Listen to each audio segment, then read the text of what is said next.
I'm Gary Nickerson, And I'm Quinn Taggart. and this is Outside My Window.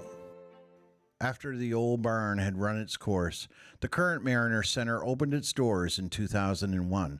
Our communities have grown up at the Mariner Center. For over 20 years, the Mariner Center has created a strong history of hosting regional, national events and has been the hub for ice sports, entertainment, community, and trade events. The intent of the expansion is to provide additional recreational and community space that will better serve a wider audience and in recognition of what this hub means to our area. Funding was secured from all levels of government. The federal government allocated $15.9 million. The provincial government allocated $4 million. The three municipal stakeholders, the Town of Yarmouth, Municipality of the District of Yarmouth, and the Municipality of Argyll, resulted in a combined contribution of $10 million. To help cover the additional costs associated with inflation and increased construction costs, there is a community fundraising committee who have pledged to raise $6+ million. The Mariner Center expansion will create a new campus-style community hub for sports, health, wellness, entertainment, and events that will serve our region for the next 50 years. It should be noted there are plans for future projects to bring in new structures to expand the Mariner Center service offerings even further. That means feedback for large-scale additions, such as new spaces not reflected in these expansion designs, will still be considered as we continue to build our vision of a community hub. With us today are Nicole Albright, Chair of the Mariner Center Expansion Board. We have Elam Hughes, who's the CAO for the Municipality of Argyll and the Expansion Project Committee member, and Mark Brophy, who's our project manager / engineer / jack of all trades, who's going to give us answers on all of the good things operational-wise. Thanks, everybody, for joining in with us today. So, Nicole, I guess first up, let's take a step back and maybe review a little bit of the history of the expansion project in and of itself. And, you know, from the comments and feedback that I've seen, is the expansion project really a want or is it a need as far as the community is concerned? Well, I think the whole want or need depends on whose perspective you're looking at. I'm going to talk a bit about the history to start. So when I became chair of the Mariner Center Expansion Committee, the project was in the back of our minds, and it was there because we had the YMCA on Main Street, and it was an aging facility, and it was a piece of infrastructure that we felt was extremely important to our region. We are a fishing community, and so the pool was really important because we had to make sure that our students, our residents could swim because it was important to our region. So when I became chair, it was a conversation that was already happening. But then we started to really find funding avenues that would really make this project a reality. I think at the beginning it was kind of like a dream, and then the funding actually made it happen for real. In terms of is it a want or a need, I feel like it is a need for our community. We're growing. We want to continue to grow. This is going to encourage some economic growth. We are trying to get doctors in our area. I am also on the doctor recruitment committee, and when we're trying to recruit doctors, one of the things they ask is, what do you have? What do you have in this area? What are my kids going to do? What am I going to do? And this facility would be a huge draw for that. So moving our pool, the aquatics facility, to Mariners on Main just made sense for us. And then we had COVID, and when COVID happened and Mariners on Main completely closed down, or the YMCA, sorry, completely closed down, that is absolutely when we realized that this project had to happen, and it became an even stronger need, more so than a want. And when we say community, we're encompassing the three counties, not just a town. This is not just a town project, and that was clear to me from the very beginning because a good 40% of our residents use that facility as well. And it's centrally located. I mean, we know that many of our residents go into Yarmouth, and it's right there as soon as you get into Yarmouth. Our residents use it, the municipality of Yarmouth uses it, the town uses it, we all use it. So it's a regional project. It was never a question. It was never a tough decision to jump in on this as our municipality. So when we look at the funding arrangements that came in, and I guess, anytime I talk with politicians or anybody related to councils, we always end up doing a bit of a civics lesson. Where does the money come from? How does it have to be spent? Not because you want to, but how does it have to be spent? So the federal government came up with almost 16 million, the provincial government 4 million, and the municipal stakeholders, of course, are contributing a collective of 10. But with that in mind, people counter, well, we haven't addressed housing, we haven't addressed healthcare. What about Joey's dog pooping on my lawn? Like, there's important things for us to discuss. Sarcasm aside, you can't just take that $15.9 million and stuff it into regional housing. Like, it doesn't work that way. Definitely not. And there are priorities for every single municipality.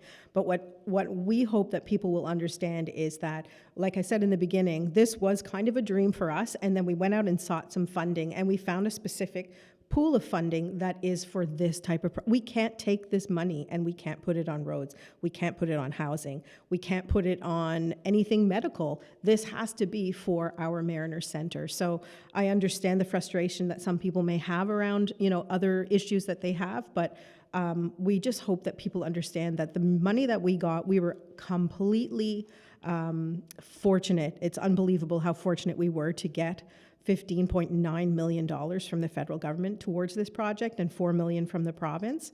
That is why for the three municipalities, it was a no-brainer for us to put in the other 10. We put in 10 and we got another $20 million. So we're getting a $30 million project, and each municipality is putting a little more than $3 million into this project. So I hope that people do understand that certain funds, there's pockets of money that are dedicated to certain things, and this one is dedicated to the Mariner Centre expansion. We cannot use it for other things. And it's use it or lose it. If we It's don't, use it if or we lose don't it. spend it on this project, somebody else will gladly take that money. Exactly, which is exactly what Mark Brophy, our project manager, has said. If we don't want to use it for the Mariner Centre, we can't use it for roads, but if we don't want to use it for the Mariner Centre, somebody else would gladly take it. But we don't want to see that happen. No, absolutely not. Now, there's been a lot of emphasis on mental health, of course, with the youth as well as adults, and especially post-COVID and during COVID. So have you, do you counter a little bit by saying that great recreational facilities is directly related to mental health? Absolutely. And when it comes to, we know our provincial mandate, our provincial government is very, very focused on health, not just mental health, but physical health, right? So we're trying to be proactive in building this facility because we want people to be able to burn off their energy and come in and find other ways of being able to express themselves. And we have multi-purpose spaces, we have walking tracks. It's not just the aquatics facility. But we're hoping that this will be an outlet for people to be able to come and to be able to feel like they have some relief in all areas of health. So it is definitely part of what we're going for. Our mandate as well is we're trying to promote healthy living as well. And for those that might counter, well, that's a lot of money, but I mean, we're spending within our means on this project, right? We haven't connected the buildings because that would cost more. We haven't done a little bit of this or a little bit of that because that adds to the budget as well. We're on a fine line with this, are we not? Absolutely, and that's why we have an exceptional project manager that is being very quiet right now, but I don't know what we would have done without him because he's managed several huge projects and has been, a key person in making sure that we stay on target because the budget really is our driving factor here. And it is a lot of money, and we realize that it's a lot of money, but it costs a lot of money to also build these types of buildings. I'm not sure if, Mark, you want to add anything to that? Well, post-COVID, numbers are out there. Is there 30% increase in construction costs? So that hurts. So we have to make some good decisions to stick with our budget. And people joke about, the load of lumber in the back of my truck is $1 million load, right? I mean, that's one of the bigger jokes from the COVID times, but that's almost reality. I mean, it's expensive to do that. And of course, labor costs on top of that. Plus you're planning outward. I mean, how far ahead are you trying to plan this so that the costs stay in line? How many years are we looking for in the project itself? But to start, Yeah. we if it goes right, we're breaking ground in September, and it's a 2-year build. So that's our window. In the fall of 2026, we hope to see some people swimming. But on your cost thing, if you've been to Halifax lately, pick a direction, you're looking at a tower crane. The market is crazy, and the builders that will build this are probably going to come from Halifax. So that's another issue that we're contending with, that we have to have a nice, clean project to tender so that we will attract those bidders. We need the bidders. Now, one of the things that was in the report that was released recently was talking a bit about future expansion and having room for future expansion. But when you look at that, we can't go up, can we? When it comes to like the airport, like there's limitations on. There's a glide on path the there. You aerodrome. can't exceed it. We're right there. We're right there. Yeah. So we have to go out, but we've got plenty of land there in order to be able to do that. We do and we don't. Yes, it's a big parcel of land, but you have to have parking when you build a facility. So we're creating another 120 spots, paved parking here. Will be east of the building towards Haley Road, and that's what the municipal bylaws require to with a building of this square footage. Would it have been easier to tack on the extra parking to the existing parking lot and just kind of push it out a It little was a bit? debate. It could have gone towards Stars, but you take a night where there's a hockey game or an event and that parking lot's full. You don't want the people who want to go fitness or swimming to say, well, I'm fighting for parking. You can come off of Haley and you almost like you have two entrances. You can come in that way. So I think that we felt that was a good option. So any future expansion is going to be considered, for prioritization. But that being said, how are you going to decide? Been a lot of great feedback to this point as to what could potentially be added on to the facility. So how are you assembling all of that together, and then what the process might look like after that? Let me take that one. Very much the same way that we established the top 3 things that we're expanding in the first place, through public consultation and public dialogue.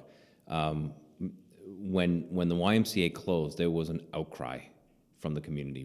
If we could go way back, and we can talk about all sorts of different recreational infrastructure. The good news is this community wants recreational infrastructure. This is a very popular thing, that they see the value of this, and when you look at COVID, you see the benefits of recreation.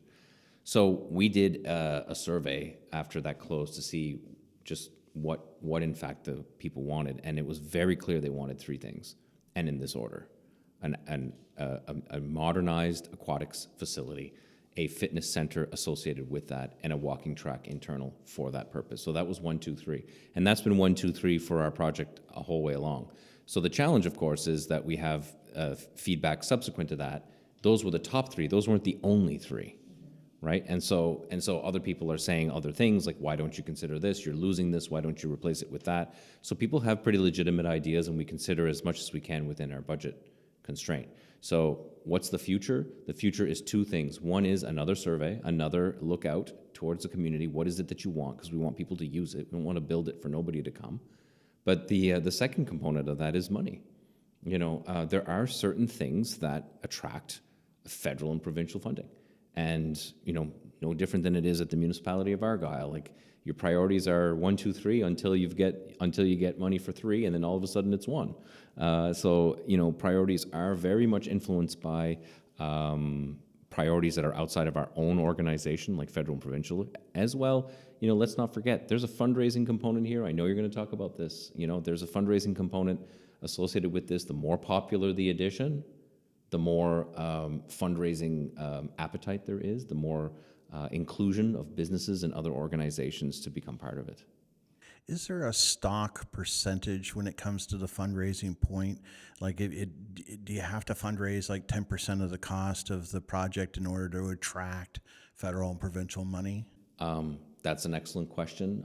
That answer can change depending on what funding mechanism you're using. I know that those in construction will say the general rule of thumb might be at 10%. So that's $3 million on a $30 million project, $4 million on a $4 million project. That is not a prerequisite for funding. More importantly, on the funding is the community investing. So it's broader. So is it like, so the municipalities are giving an amount, so that and the fundraising counts very highly in the probability of a project being successful. So when we look at breaking ground, September, you were saying, Mark? Yes, September. And a 2-year build on that, how much of the build is relatively weather dependent? We know that weather around here can be a variable in the least. Is this an all year round kind of project, or will it stall in the fall and pick back up in the spring? This won't stop. The contractors are very capable of 12 months a year, and they will do that. And that's going to really make a difference in getting it done on time, right? Yeah, if it goes like we want to, we break ground in September, which means we can get a lot of the concrete work and site work done before the weather changes, and that's optimum. That's why we're pushing for this June tender. Is it anticipated, Mark, that the construction of the new facility will hinder or impact operations of the Mariner Center in general? Is it going to block off any of the parking or the access road from Haley? It really shouldn't. The parking is going east of the new building towards the Petro-Canada, and we're going to fence that off, and that will be where the contractor puts their trailers and supplies and things like that. So we're going to instruct them to keep Haley road access clear. Yes, when a big truck comes, a crane comes, things like that, there could be temporary, it's going to happen. We also have the gravel area east of Ring 2, which is available for temporary storage. A tractor comes at night, parked there type of thing, but they will be in the tender document. They will be told when there's main events that they would plan for and when parking won't be available. But like they build buildings downtown cities, and there's no spots. We have fields here. We're good. I think people will be definitely glad to hear that it won't impact the regular operations. I mean, we still run, all year round at that facility, right? So I mean, we have to make sure that we're going to be able to get in and out. I mean, a lot of these contractors will work long days, Monday to Thursday, and leave half day Friday and drive home. So nights and weekends, the fence will be locked. One of the biggest feedback pieces that I read, sure there were a couple, but one of them was the absence of a gym facility. Now, I know Mariners on Main has that available. So that being said, I guess a two-part question: why wasn't gym, included in the plans? But then secondly, what happens with Mariners on Main once the expansion is finished up? Like, I can do the first part. So the grant we targeted was for $30 million. When we did our first priorities, there was no money left for a gym. So we had to do the number one priority being the aquatics. Second was the fitness, and it was basically third if we had money for the walking track, and we do. But there was nothing left under that $30 million envelope to do a gym. So it wasn't on the priorities. It wasn't possible on this application. And back to us doing it on a shoestring. I mean, people think that this is, it's $30 million, a lot of money. You couldn't squeeze at it. No, it really would add. How much would it add if you had to add that in? It depends on how big and everything, but it wouldn't be hard to spend $5 million. Wow. And like Mark said, that wasn't on our original priority list. When we surveyed our residents, it really wasn't. It didn't come up as one of even the top three. So when you only have a certain amount of money to deal with, you go with what you can afford to pay for, right? So. But when the original survey was done, the Y was open. Mm-hmm. That is true. Right now, Right. It's not. But we do have gym facilities, though, Yes. right, within our communities. I think we have 12, I believe. That was kind of what they had discussed. So there are facilities out there. We know that it is a bit of a bone of contention. Like when we started talking about this, just the pickleball wasn't even really much of a thing when we started having these conversations.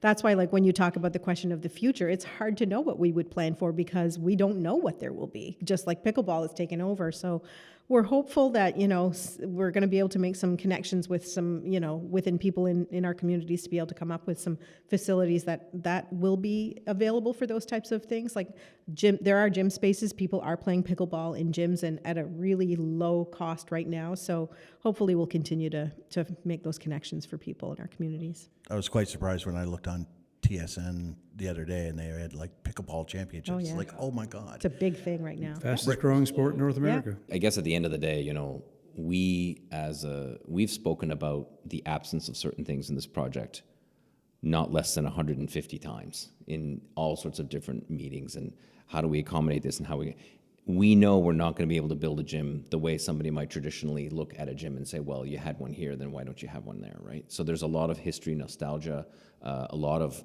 very positive things that the former YMCA and the current Mariners on Main provide, and we respect that. We also have to look at it from the perspective of we're not there anymore. So we're not going to be in that location, but we're going to be in a new location. And that location has opportunities that we haven't fully fleshed out. You know, there are additional facilities in the Mariners Center proper that might be able to be utilized in a different way than it was before, now that we're in one facility. So those things are being discussed. We're going through it. I think we owe the community the answer to I think the issue isn't why didn't you buy a gym? Quite frankly, that's my position. That may not be the position. I think the issue is we require access to a gym, and that is an issue. And I think that's an issue we have to tackle. Whether it means constructing on that site, well, no, that's not part of it. That's not part of our construction. But there are other ways potentially that we can address things that people had one day and will not another. So I think it's often easy to look at a project and say, well, why you're missing something.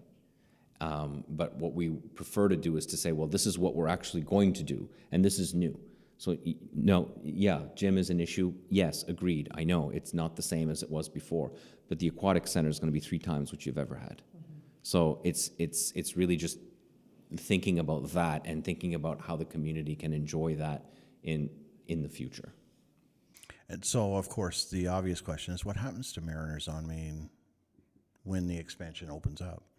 Mariners on Main is owned by the town, so the town will take over and decide what they want to do with that, and we really don't have any information on that at this point. So I guess I'll have to ask Mayor Mood. Yes, you will. All right, and I'll do that. One of the other key feedback things was the universal change rooms. How did that sort of come up into the process? Again, is it more of a budgetary thing, Mark? No, that it's not came budget. about? It's not saving money. That's the way things are going. Schools, malls, airports. That's the way of the future. We went with it.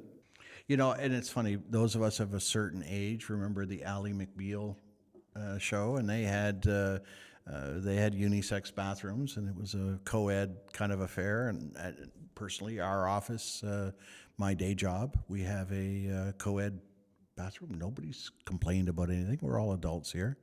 But when you start adding kids into the mix, I can see where some people might be concerned with having that sort of a setup there. So, do you have processes and infrastructure in place to be able to combat those kinds of comments? Yeah. I mean, so that was one of the major feedbacks, not just from our community, but from our owners, from the councillors. It started from the beginning. And I was one of the first ones to go, oh, my dear, this is different. So change is hard, no question. It is. I was not a big fan of it, and I had a lot of hard questions, and I asked them. And so not everybody has that opportunity, I can understand. And so at the end of the day, it is a public space with private change rooms. And so what we're traditionally seeing is that the entirety is a private space. So it really is a public space with private change. And we believe that there's a lot of security there. It also addresses certain other issues. There are many women or men that, have an elderly grandparent of the opposing gender, and which change room do you go in the traditional change room? So a universal change room is actually addressing a lot more things around inclusivity and including people that they can actually treat their family members in the best way possible. I'm sure it's going to take a while for this community to get used to it. I know it took me a while to get used to it. But go to the Gap and go to the change room. It's not male, female. There's no gender. There's nothing. I think it's different. We have seen instances where this is used, perhaps not in this kind of environment, but we have seen it in other places. And I'm confident that people will see the benefits of this, but there needs to be education out there for sure. But even Yarmouth Elementary School, their bathrooms are universal. So when they built that school a few years ago, I was not aware of that. yes, there was an uproar. Parents were upset about the fact that the bathrooms are universal. But there really hasn't been an issue, because once you see the way it's laid out, then you understand how it works. So the doors are from the very bottom all the way to the top. Like, there's no way that anybody can peek under or see what's going on. And the same is true in Dalhousie University, in the dorm rooms. It's all universal. And if it's done right, it really isn't a problem. And you will have a private space. You'll probably have a more private space than you would have in the other type of change. It's educational too. Definitely. People need to be educated Absolutely. on what it really means. Yep. And then they can adapt from there. And I guess that's what it's going to come down to, is compromise and adaptive mentality. Change is hard, as Alan just mentioned. So, you're going to get those older folks. I'm going to generalize, and you can send your cards and letters as you see fit. But, you're going to have those older folks that don't want change. Why have we got to stuff the pool out on Stars Road? Right. I'm used to it being downtown. How am I going to get out there? Right? And I mean, obviously we have the bus and we have transportation facilities available. So, I mean, people are going to have to modify their lifestyle a little bit in order to be able to accommodate it. But I think that, when we look back, for those of us, again, of a certain age, look back at hockey in the barn. And I had a taste of that, unfortunately, on the weekend when we were down watching the Southwest Storm play, and you go into the Sandy Wickens Memorial Arena, and it's bench seating, and it's cold. And you're there to watch a game, and you're sitting on cold bench seatings. And you don't prepare for that. You're used to going to the Mariner Center. You don't need blankets. You don't need a seat cover. You don't need a cushion. You don't need it. So we didn't bring that. Sadly, that was a bad idea. We definitely should have. But we weren't going to turn around from Barrington and come all the way back home and come get it. So we froze a bit, watching them play. And, people don't think necessarily ahead to how that's going to really change on how they're doing. Right now, if you want to do a swim meet, we can't. That's correct. Absolutely. But we will. That's correct. Yes. So we're going to be able to attract regional and provincial events with this pool system, the way that it's set up. Yeah, not everyone, but Sure. the ones, the bigger, the one, not the biggest one, but swim meets are different than what I'm used to in my sporting history. Is that regionals meant regionals and provincials meant provincials, and but in swimming there are provincial and regional meets. And so they're not necessarily the tournament. There are a lot of meets, and so we should be able to host between 3 and 4 events a year, both regional and provincial, from our associations, swimming associations in Halifax. They can't wait. They want to host these events in different locations. They want, because they know that it'll expand the interest across Nova Scotia. We've got a lot of interest with YCAPs, and there's a lot of other people that might see themselves in this. And so now we'll be able to host these events, which, of course, hosting these events means additional sports-related tourism revenue, and there's all sorts of benefits.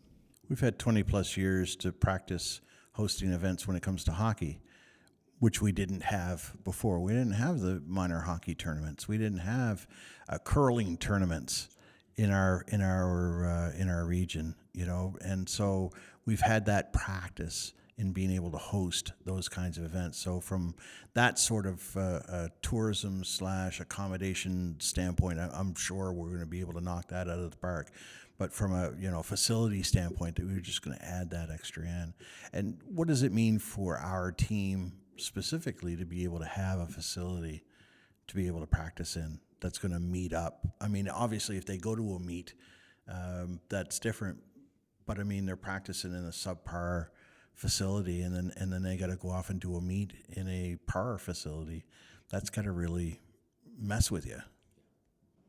And I mean, I remember when we started talking about the aquatics facility, there was less emphasis on the swim meets, and it was more about the leisure. And then we've been fortunate to be able to add in a pool, an aquatics facility that will accommodate them. Because I remember when the swim team spoke to us, at a meeting and talked about how, you know, when the YMCA closed down, they were even going to Université Sainte-Anne to practice, and how disruptive that was for their practicing. So this facility will definitely, it'll accommodate them. And I feel like it's an added bonus. I don't even feel like that was their original intent, but I feel like we've done the best that we can to accommodate them as well. So I think that they should be pretty happy.